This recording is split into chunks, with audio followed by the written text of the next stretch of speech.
Guys welcome to my new blog. બધાને જય શ્રી કૃષ્ણ, જય શ્રી મહાકાલ. નવા બ્લોગમાં બધાનું સ્વાગત છે. તો આજ તો ધ્રુવીબેન આવવાના છે, તો ધ્રુવીની રાહ જોઈએ અને પછી બ્લોગની શરૂઆત કરીએ.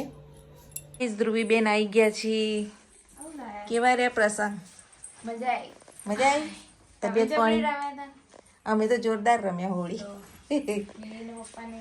એ બધા ગયા. મિહિર ગયો સ્કૂલે, આજથી ચાલુ કરી. કેટલું મોટું તડકો બહાર તો 12 વાગે આવું એટલે કાઠું પડી જાય એવું. અમે કાલ તો ફર્યા હતા, બહુ તડકો તાપે તાપ, એવી ગરમી લાગે ને. અને તમારા સોમન ને કુલકુમાર મૂકી ગયા. સવારે આ તો રાજુ કાકા આલ્યું. જો ગાઈસ કાચ સાફ કરવા માટે તમે કરો. હા, કાચ સાફ કરવા નહીં તો મિહિરભાઈ નું કામ છે. નથી ખરે એટલું શોખ છે ને કાચ સાફ કરવાનો. તો મિત્રો જુઓ, આપણું મસ્ત પનીર તૈયાર થઈ ગયું. આજે તો મેં રેસીપીનો વિડીયો મૂક્યો, ગુજરાતી વાનગીમાં બનાવ્યો છે. હજુ મૂક્યો નથી, મૂક્યું એટલે તમે બધા જોજો. અને મારું પનીર કેવું સોફ્ટ બની જુઓ, એકદમ મસ્ત મજાના કટકા પડ્યા છે. એના અમુક સિક્રેટ જે હોય છે ટિપ્સ, એ સાથે મેં વિડીયો શેર કર્યો છે કે આટલું મસ્ત પનીર તમે ઘેર કેવી રીતે બનાવી શકો છો. એટલા મસ્ત કટકા પડ્યા છે. બજારનું પનીર તમે ભૂલી જશો. જુઓ, તમને બતાવો પૂરેપૂરો પીસ પનીરનો. તો બનાવવા માટે મારી રેસીપી જોવાનું ભૂલતા નહીં. ગુજરાતી વાનગીમાં આવી જશે 1-2 દિવસની અંદર. તો જોજો બધા મિત્રો. અને એકદમ મુલાયમ સોફ્ટ ને બિલકુલ આમ એ નહીં થાય આ પનીર ખાવાથી. બહુ મસ્ત પનીર બનાવી દીધું અને હવે શ્રીખંડ બનાવું છું. જુઓ, બતાવું તમને. તો મિત્રો જુઓ, રાતે જે આપણે દહીં જમાયું હતું ને, તો આ રીતે મેં એકદમ કોટનનું પતલું કપડું લઈ લીધું છે અને દહીંને આ રીતે બાંધી દીધું છે. અને જ્યાં સુધી દહીંમાંથી જે પાણી ટપકતું હોય ને, તો એના માટે સૌથી પહેલાં શું કરું છું અને પછી શું કરું છું, ફક્ત અડધો કલાકની અંદર તમારું દહીં એકદમ જાડું તૈયાર થઈ જશે. અને કઈ કઈ પ્રોસેસ કરવાની ફૂલ વિડીયો તો આવશે આપણી ગુજરાતી વાનગી રેસીપીમાં. પણ હાલ તમને મોટું મોટું કહી દઉં છું કે અમુક સિક્રેટ ટિપ્સ જે આજ સુધી કોઈએ શેર નથી કરી. તો આ દહીંને અડધો કલાક માટે જ આપણે ચાયણા ઉપર મૂકીશું. ચલો મૂકીએ. ગાઈસ જુઓ, અડધો કલાક થઈ ગયો અને આ દહીંમાંથી આટલું બધું પાણી નીકળી. જુઓ, ધીમે ધીમે ધીમે ધીમે ટપકીને બધું પાણી નીકળી ગયું આટલું બધું. અને હવે એકદમ થોડું થોડું ઘાટ થઈ ગયું છે ને. પણ આપણે જ્યારે શ્રીખંડ બનાવીએ ને ખાંડ એડ કરીએ ને, સુગર, તો પાછું ઢીલો થઈ જતો હોય. તો એના માટે એક નવી ટ્રિક્સ. આમાં ખાલી અડધો કલાક મૂક્યો, હવે ફરીથી અડધો કલાક આપણે ક્યાં મૂકીશું. જુઓ જુઓ, રેતીથી ભરેલું આખું ટોકર જેવું લઈ લીધું છે. કે ધમેલું લો કે ગમે તે કોઈક આવું વાસણ લઈ લેવાનું, રેતીથી ભરવાનું અને એની ઉપર આવી રીતે જાડું કપડું મૂકી દેવાનું. અને જાડા કપડાની ઉપર આ શ્રીખંડ ભરેલી પોટલી આવી રીતે મૂકી દેવાની. અડધો કલાકમાં તમારા રગડા જેવું દહીં તૈયાર થઈ જશે. અને પછી એનો શ્રીખંડ બનાવીશું આપણે. આ ટ્રીક જે છે ને, એ યુટ્યુબમાં આજ સુધી કોઈએ મૂકી નહીં. એટલે આપણે સૌથી પહેલો જ વિડીયો આ શોર્ટ્સ ચેનલ મિહિર ઠાકોર શોર્ટ્સમાં આજે મૂકી દીધો છે. દરેક જણ ચેક કરી લેજો, મિહિર ઠાકોર શોર્ટ્સ. તો એની અંદર કેવી રીતે મેં મૂક્યું રેત ઉપર અને દહીં કેવી રીતે ઘટ થઈ જાય છે. તો ચલો, આ શ્રીખંડ તો હજુ 1 કલાક અડધો કલાક રહેવા દઈએ, પછી બનાવીશું. હવે થોડો આરામ કરી લઈએ. ગાઈસ, તમે કેટલું બધું પાણી સુસાઈ ગયું છે. રેતે બધું પાણી ચૂસી લીધું છે. અને દહીં પણ એકદમ મસ્ત રીતે રેડી છે. ના પપ્પા આવી જશે. અને જુઓ, શું લાયા? સુહાના ના લાયા? મારે પેલું રસોઈ મેજિકના લાવવાનું હતા. હારા બનશે. તો આજે તો પનીર ટીકા બનાવવું. પનીર બનાવ્યું એટલે હા, આ થેલીમાં લાયા. ભાઈ કરિયાણું લેવા જઈશું. આવું તમારે? ચાલો તો ગાઈસ, કરિયાણું લેવા જઈએ બજાર. મેં અહીંયા દાળ થવા મૂકી છે. દાળ બંધ કરી દઈએ ગેસ.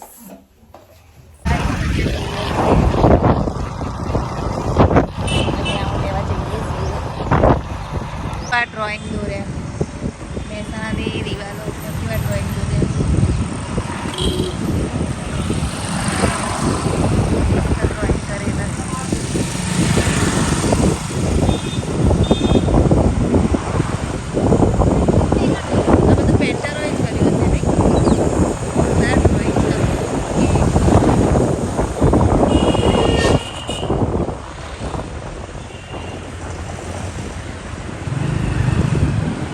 બાગવાળું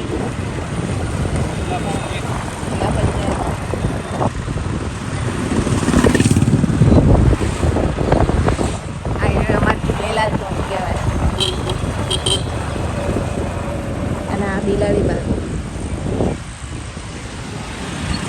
હૈદરી ચોક વાળા એરિયામાંથી આજે પેન્ટિંગ માટે થઈ ગોળ ફરી ગયા છીએ. બાકી અમારા બજારમાં કંઈક જવાનો રસ્તો હોય. જે લારીઓ ઊભી રહેતી હતી એ બધી અંદર ગઈ જુઓ. સામે ખુલ્લી જગ્યા હતી, અંદર જતી રહી બધી લારીઓ. આ રંજનના ઢાળવાળો એરિયા રેડીમેડ સ્ટોર. અને આવી ગયા છીએ દાળ પેમેન્ટ આવી. જુઓ દાળ મીનો ઢાળ. ફાઇનલી આપણે આવી ગયા છીએ કરિયાણું લેવા નિરંજનભાઈની દુકાને. લાસ્ટ જઈ રહી દુકાન નિરંજનભાઈની. ગાઈઝ કરિયાણું લઈ લઈએ. ગાઈઝ અમારું કરિયાણું પેક થઈ ગયું છે. ચલો કરિયાણું લઈ લઈએ. આપી છે કે લઈ જવું ગાડી હોવા પડી દાદાને આવું દઈશું. હા તો વાંધો નહીં. ચાલ આવી ગયો. ઓકે સાહેબ આવું જ છે અમારું ભાઈ. હા એ તો વાંધો નહીં. સોનલાલના જોડે બેઠા વગર જોઈ જ નહીં. ની વાત કરે કારણ કે નગરપાલિકામાં ઉપર જોબ કરતા હતા એટલે અહીંયા આવવા જવા દાદાની જતી હોય. કરિયાણું લઈને બેસી જઈએ હવે. સાતનો માહોલ બજારનો. મહેસાણાનો ટાઉન જો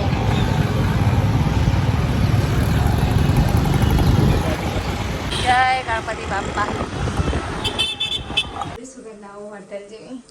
એવું ના ત્યાર પછી જો ગાઈસ તો ઘેર બધું બનાવ્યું પનીર પનીર જો આ બધું ગ્રેવી કેવો મસાલો મસ્ત રેડી થઈ ગયો છે. હવે ખાલી પનીર ને થોડું પાણી એડ કરવાનું છે. અને આ ઘરનું પનીર જે મેં બનાવ્યું હતું ને જુઓ એને ફ્રાય કરીને આવી રીતે પાણીમાં પલાળી દેવાનું એટલે થોડું સોફ્ટ થઈ જાય પનીર ટીકા બનાવવો હોય ને ત્યારે. અને પછી આને આપણે અંદર એડ કરી દઈશું. અને બીજું શું બનાવીશ બતાવું. જુઓ ગાઈસ બીજું શું બનાવ્યું છે મેં. થોડી વાર મેં ફ્રીઝરમાં શ્રીખંડ મૂક્યો તો ફૂલ રેસીપી આપણે આવશે. હું તમને શ્રીખંડ બતાવું. ડ્રાય ફ્રૂટ શ્રીખંડ ઉપર બરફે જમી ગયેલા. જમવાનું કાઢીએ છીએ અને જુઓ તપેલું ભરીને શ્રીખંડ રેડી છે મસ્ત મજાનો. જુઓ મોઢામાં પાણી આવી જાય ને એવું મસ્ત પનીર ટીકા. તમે હોટલને ભૂલી જાઓ ને એવી સુગંધ આવી રહી છે. ટેસ્ટમાં પણ બહુ જ લાજવાબ બન્યું છે. અને આપણે હવે લાસ્ટમાં કોથમીર એડ કરી અને સર્વ કરીશું. થોડું પનીર ઉપરથી છીણીશું. આપણે આવી રીતે પનીર ગાર્લિશ કરી લીધું. જુઓ જેવું મસ્ત બન્યું. હેડો ખાવા તમે. ડુંગળી કાપો હેડો. ચીન ખાવે કાપો. એવું ના હોય કોઈ. તું કાપ ને ખાઈ લે. હા ના ચાલે. એવું જ હોય. હેડો ગાઈસ ડુંગળી કાપીએ. તો અમે જુઓ હવે ડુંગળી મૂકીએ. કારણ કે અહીંયા ઠંડક હોય ને એટલે બધું શાકભાજી બધું સારું છે. ચલો ડુંગળી કાપીએ. દાદા ખાવા આવી ગયા છે. ચલો ડુંગળી કાપી લઈએ. તો ગાઈસ બધા જમવા બેસી ગયા. કેવું પનીર ટીકા ને બધું બન્યું હે મસ્ત બને ને. દાદાને તો સારો ભાવશે. આનો થોડો ખાટો લાગે મીરભાઈને. આપણે બેસી ગયા જુઓ પનીર ટીકા શ્રીખંડ લઈને. ગાઈસ અત્યારે ગોપીનાળે પહોંચ્યા છીએ. જુઓ ગોપીનાળામાં નાઇટ વ્યૂ જુઓ. પેન્ટિંગ જે ગોપીનાળામાં કર્યું છે. મોજીલું મહેસાણા.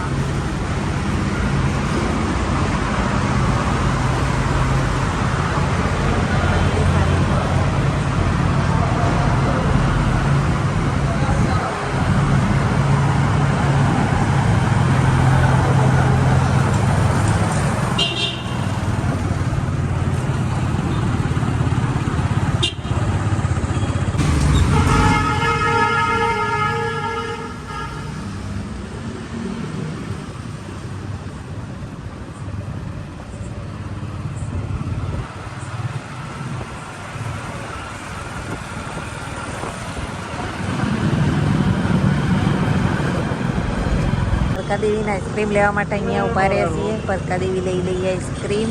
અમારા મહેસાણામાં બહુ પરકાદેવીની આઈસ્ક્રીમ મળે. જુઓ ઊભા છીએ. આ એરિયા છે મેઇન એરિયા ફુવારા એરિયા રાજ ફાસ્ટ ફૂડ. અને રાતે અહીંયા આવ્યા છીએ ફરવા માટે. તો કઈ તમે ગોપીનાળી ગયા હતા કેમ કે ગોપીનાળાની બહાર મીના પપ્પાના ફ્રેન્ડ એક છે એમને એડમિટ કર્યા હતા તો ખબર પૂછવા ગયા. અને હવે આઈસ્ક્રીમ લઈ અને ઘરે જઈશું મીરભાઈ દાદા માટે. ચાલો ગાઈસ પરકાદેવી આઈસ્ક્રીમ લઈ લીધો જ ઘરે જઈએ. આઈસ્ક્રીમ આવી ગયો છે હવે જઈએ ઘરે.